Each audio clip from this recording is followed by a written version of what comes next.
Guys, welcome to this week's podcast episode. We are going to showcase a business for you today. Robby Herr with the Empower Project, and he's going to talk about what it is, how customers can benefit, and wireless charging. It's going to be really interesting, and I'm happy to welcome Robby to the show. Welcome, Robby. Well, thanks for having me, Chris. Happy to be here today. Yeah, this thing with the this with charging and batteries, especially with Teslas. So talk about your story and your background and what made you to start the Empower project. Sure. Yeah. Yeah. Batteries have become very big business in the last decade, haven't they? Um, Yeah. Not that they weren't big before, but it's just especially so with all the different new types of technology that are utilizing batteries. So it's been a very interesting space to be in. I started in 2012, really professionally in this space.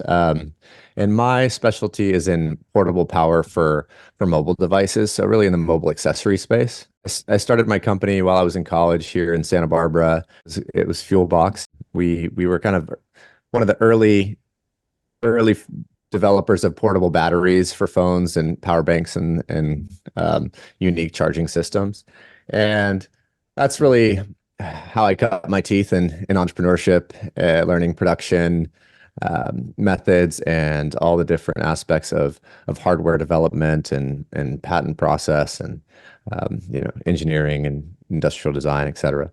So really, it was a good place to start to understand business development, kind of 101, and learned a lot in the first few years, and was able to kind of get that venture off the ground with a crowdfunding campaign on Indiegogo. We did, I think, 70 or $80,000 in a month, and that was a nice pre-order campaign. And what little do we know how much it really took to get into production, mass production, and develop, a hardware product from scratch. But we made it to market, and I started learning how to, kind of do marketing and sales of these types of products direct to consumers online and Amazon, and then moving into hospitality, working with different gifting groups and all different big Fortune 100 companies from Microsoft, Google, LG to different sectors of kind of gifting and MGM Grands and the Wyndhams and the Hyatts and the kind of Ritz-Carltons of the world. So that was kind of the second stage of was first it was direct consumer, then it was kind of B2B, and then I got introduced to doing work with the government through a FEMA funded program that Verizon actually organized that was specific to hurricane relief and disaster preparation and response, and that was called Operation Convergent Response, and that was a really neat experience because we were exposed to all different types of technologies and government organizations that were great customers to have and great groups to partner with to kind of figure out what's needed in these critical events and experiences for communities that go through really harsh weather activities. So that was back in 2017, and we were able to start working with different government agencies. So this little, mobile power company, accessory company went from, consumers to businesses to working with federal government organizations and Homeland Security and Department of Defense and, big business stuff. So it was really neat. And through that experience, I started another business that was complementary to FuelBox, and that was quite the venture and has gone quite well. And navigating the ins and outs of trying to be, kind of in a exit and sell the company or merge, started another company, tried to do a merger, and that was a lot of business experience through these activities. Back to the core principles of creating really well-designed mobile power products and having a purpose. So that's where the Empower project came to be, was really finding purpose and mission and like the why of what we do. And that was really found with doing the hurricane relief work. So when we got that opportunity to actually help people when they really needed it, when power's out, when the grids are going to be down for a while, and when people are in crisis, that's what really sparked the Empower project. And so we kind of followed like the Tom Shoe model, the buy one, donate one program, have created the Empower project to create cutting edge, beautiful, incredibly well designed power products just for our everyday life. And for everyone that we sell, we send a resilient, weatherproof solar battery pack to people that are in these areas affected by heavy weather. So that's the kind of humanitarian social impact model that we've adopted and are working off of. And we just launched this year, so it's a new company, and I get to do stuff like this to talk about it and share it with the world and what we're doing and why we're doing it. So that's kind of in a nutshell what brought me here today, and excited to answer all the questions you might have.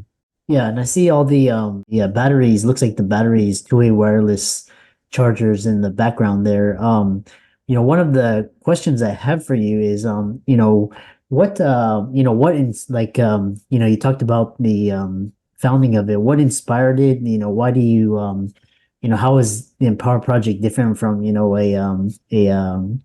different battery companies, and how do your products, particularly the Survivor Pack, how do they make a difference in disaster zones? Yeah, so I mean, in terms of comparing us to any other mobile battery maker, we can do like feature comparisons, and like just from a usability standpoint, we have some unique features. Like you mentioned one of them, like our battery pack is the only one that has MagSafe wireless charging on the output and on the input. So, to be able to connect to other accessories magnetically, like wallets and car mounts and things like that, that's pretty neat. But you can actually recharge this battery from any inductive wireless charging dock, and we made one that's just specifically for that as well. So it's a two-part system that has that flow through power that no other battery bank has. But when it comes to comparing our company to, let's say, a Belkin or a Rav Power, Anchor, Mophie, we are specifically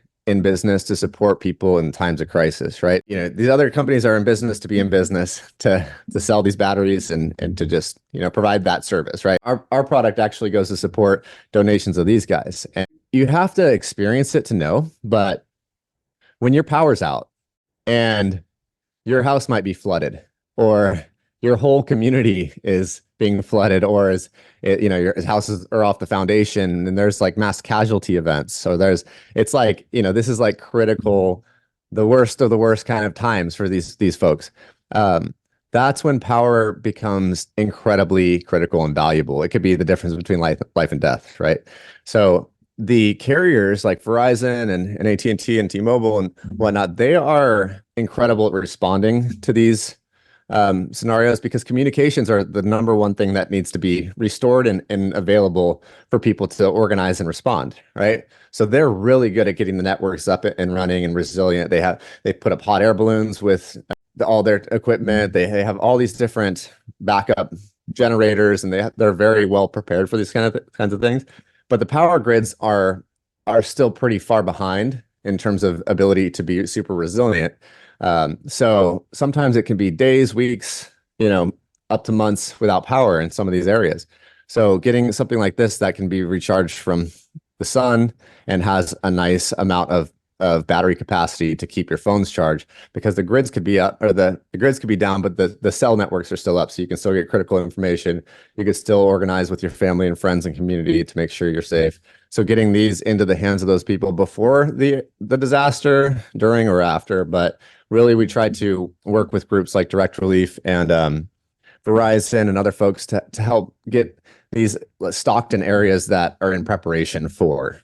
But we do direct response as well. So we ship boxes of these solar battery packs to areas or neighboring counties that still have shipping routes available in response, kind of like what World Central Kitchen does with food. We try to be with power. So we're a small group right now, but that's kind of like one of my idols is Jose Andres and what they're doing. World Central Kitchen really trying to, because food is essential, power is essential. And power on a personal level, these are useful. We're going to be expanding our donations to different types of personal power, but this is just the tool that we're using right now. And so that's kind of how we respond. And that's as far as I know, we're the only mobile battery accessory company that's doing anything like this. So it's nice to stand on that, and that's central to the Empower project and what we're doing. Yeah, interesting. And so, we'll talk about the innovation behind the two-way wireless charging. It's quite interesting how, your company is a kind of a mission and mission-based focused, company. And, for people in distress. And, it's interesting because, in Texas, we have a power grid separate from and then especially in the summertime, this power grid can go out. So it's like very important. And then there's things there where they're looking into like Bitcoin miners providing like critical energy infrastructure. It looks like your company is doing that. So yeah, quick question is, this is a startup. So I assume you raised angel or venture, or is it crowdfunding? Just kind of the nuts and bolts of funding your company. Yeah, so like all the other aspects of the business, that's been a journey in developing the education around fundraising and whatnot. We've done initially we were able to raise like $50,000 in seed capital just from kind of friends and family and folks that were interested in what we were doing around the school. Yeah. And then we did a crowdfunding campaign that was another, $80,000 or so. And then we went into kind of our first real seed round that was about $500,000, and that took us like a year or two really to close that. So we were really scrappy, just bootstrap trying to make it happen. We started getting some traction. We were able to raise another seed round. That was another like $500,000, $500,000 to $1 million or so. And that was over a period of time. And so we were really scrappy, really bootstrapped for years and years. And we've been one of those groups that haven't gone out to VCs and raised a lot of money. And this is kind of, it's brought us all the way to today. We were able to get contracts that were, large enough to kind of create a somewhat sustainable business. We went through an acquisition opportunity that was a big learning experience because I went all in on that, and that was my focus. And after all was said and done, it didn't end up coming together. And that was even after, we had a signing party, we had all these letters of intent for,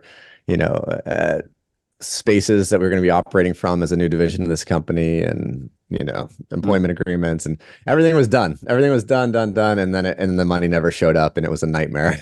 And so it was back to the drawing board. Yeah, I've done a few podcasts in depth on the specifics around all that. Yeah. But just to keep it brief, it was kind of a character building opportunity where it's like, all right, this is when you're looking for an exit or you have opportunities to be acquired, like you still have to run your business. You still have to stay focused on your principles, and if that happens, great, but don't get too distracted by it. So I was able to land a couple contracts that gave us life through COVID, during COVID, and now we're in a place where it's like we haven't had to go out to the money markets at all, but we're in a space where we're just looking for kind of one big distribution partner, which we have some pretty exciting stuff in the works. And so once that distribution partner is locked in, we'll go out for another round of capital, and it'll probably be kind of like our first official Series A, Series A kind of round, like probably like a $5 million raise. So where we can actually scale up some of the operations. But because we're kind of like a nonprofit, for-profit hybrid, almost like becoming a public benefit corporation is something that's in our sights. And I'm not familiar with the fundraising opportunities around public benefit corporations, but I do know that like this work's very important to us. And when we get the stories of people's lives that we really impacted, it's very meaningful. So, my hope is that we become kind of the go-to power partner for disaster relief from, internationally. It's a huge opportunity. And to be able to also still be a consumer company, and with like my attention to design details is something that I feel like will go a long way with the kind of user experience. And so I'm hopeful that we can become one of the major providers of your charging products that are going to be like, my goal is to be like the Dyson of our category, right? Like Dyson made vacuuming like fun, right? Made it like a dopamine release when you're actually using their products. And that's how I'd like to be when use our charging products, where it's actually like a relieving kind of enjoyable experience, which is something that we can't sit, even with all the different tech out there, there's not a lot, there's an opportunity here. So that's kind of my goal. And in order to do that, we'll definitely need some strategic capital. But we're still in a very small stage. So, that the next round would probably looks like something like 5 million, which would hopefully scale us up to, like 25 to 50 million in revenue. And then kind of move up to that next level of a private equity opportunity to consolidate with other groups and go from there. So my kind of goal over the next few years is to get that distribution, be able to build a team a little bit more out, still keep a pretty small team, but raise a little bit of strategic capital, and then scale to a stage where a private equity group would like to kind of take us to a roll up strategy, go public, something like that. So that's kind of where we're at. And if I do a fundraise, in the next 6 to 18 months, I'll let you guys know. I know your network is very interested in that kind of stuff. So that seems to be your focus, right? Yeah. I'm always interested in just hearing about early stage startups. And if the products are really interesting. You got the Empower Pack, Empower Dock, Survivor Pack.